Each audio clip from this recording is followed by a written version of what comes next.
My name's Katie Eves and I'm a midwife at BSUH, and I'm doing this antenatal video clip today to talk about preventing severe perineal trauma, and that is because I led on a project at the Trust to reduce severe perineal trauma.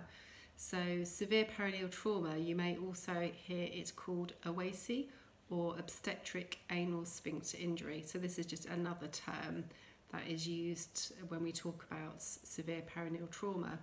So perineal trauma is damage that can be done from when the baby is born, and this can be around the vulval area down to the anal area and the rectum.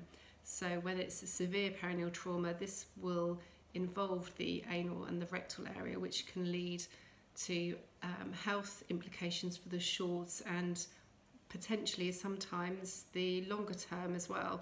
So overall, nationally and locally, rates have been going up in general. So that is why this project was implemented at the Trust.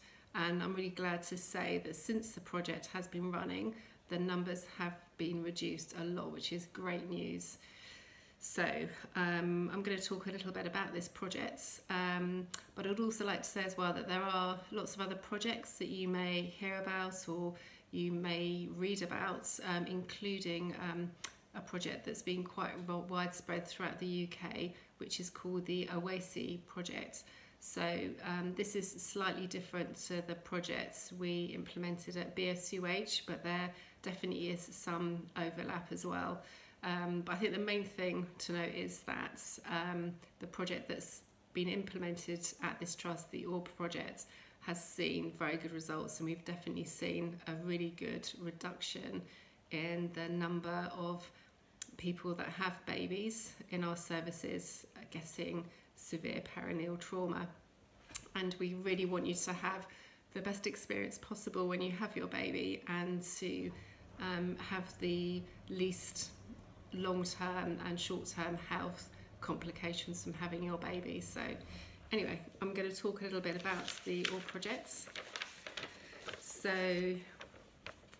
as you can see here, this is a little poster about the Orb projects, and the Orb project stands for OASI Reduction at BSUH. So OASI, so that's the term that I was talking to you about that is often used as well to describe severe perineal trauma. OASI stands for obstetric anal sphincter injury, which, as I say, is the other term that's commonly used. So just to talk to you a little bit about this project. So there's several elements involved in this project that are involved with antenatal care, but mainly really for when you're actually having your baby, lots of things for you to consider and for the midwives to consider as well, to help reduce the likelihood of you then getting some severe perineal trauma. So as you can see here, we're going to talk about position when you have your baby. We're going to talk about guiding as well. So that's to do with communication primarily from the midwife to yourself while you're having a baby. This here is protect, so this is about protecting the perineum, and I'll talk about that in a bit as well, and also slow as well, because we know that when baby's head is born slowly, that you're less likely to get severe perineal trauma as well.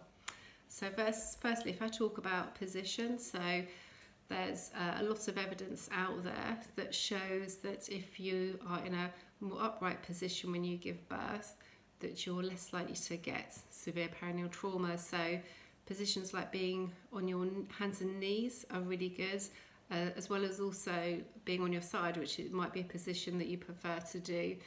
So there will be times, though, it's important to mention that there will be times when it's necessary for, or it's preferable for you to be in a lithotomy position where your legs are up in the stirrups because of the type of delivery, or if, say, there's been some delay during the labour process. But if there haven't been any of these problems at all, then ideally, if you can be in an upright position, that's really good, and it's something that the midwife will talk to you about at the time when you're having your baby. So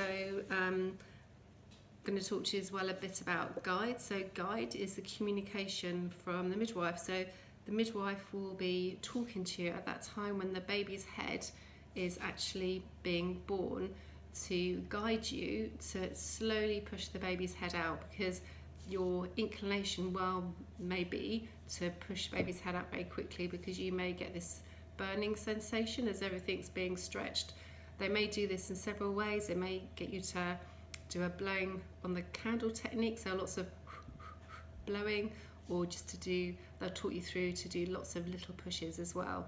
So it'll be really important for you at this time, because you may feel quite panicky.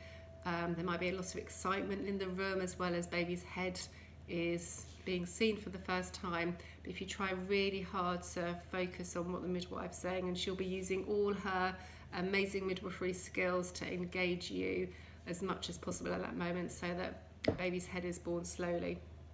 So the protect part, this refers to using warm packs. So again, there's a lot of evidence that shows by using a warm pack, so a warm pack is held in place on the perineum by your midwife as they can see the baby's head being born, and by using a warm pack, we know from the evidence that you're less likely to get perineal trauma. And it may well be as well that the midwife thinks at that point that it's a really good idea to put their hand gently on baby's head as well. And it will help them gauge the speed of baby's head as well as the baby's head is being born. And then the final part is slow. So as I said earlier, we know that when babies are born, their head is being born slowly, that you're less likely to get severe perineal trauma. So I can show you this little poster here. So when the head is coming, remember slow, control, calm. So just try and remember that at that moment when it's all quite burny and you might feel quite panicky, to try and just stay really calm, listen to the midwife, really slow delivery or birth of the baby's head. So other things that you can do as well to reduce the likelihood of getting perineal trauma is perineal massage from 34 weeks, and there's some information on the BSUH website about doing that, and I believe as well that another one of our midwives, Mitch, has also done an antenatal clip talking about perineal massage as well.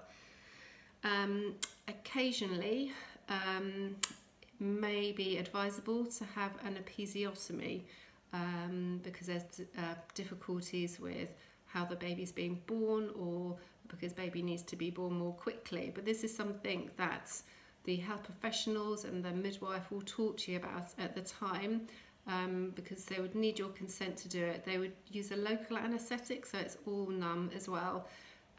So there have been some concerns that there could be an increase in the rate of episiotomy with some of these different projects where the rate of perineal trauma has tried to be reduced. But I'm happy to say that at BSUH that rate has not gone up at all, so which is good news. But as I say, there may be times when it is important, and it may be something that would be the right thing to do as well. So yes, finally I'd just like to say that as I say, the project, we've seen a good reduction in the amount of women and people having their babies at BSUH with severe perineal trauma afterwards, which is really brilliant news. And so the last CQC report that came out rated the Orb Project as outstanding, so we're all very proud of that at BSUH. And if you have any more questions, just ask your community midwife, and as I say, there's more information on our websites as well. So just a last little take-home message: if there's one thing that you remember from this video clip, just remember at that point when the baby is being born, slow, control, calm. That's a really good, important thing to remember. So I wish you all the best for your birth experience, and thank you for listening to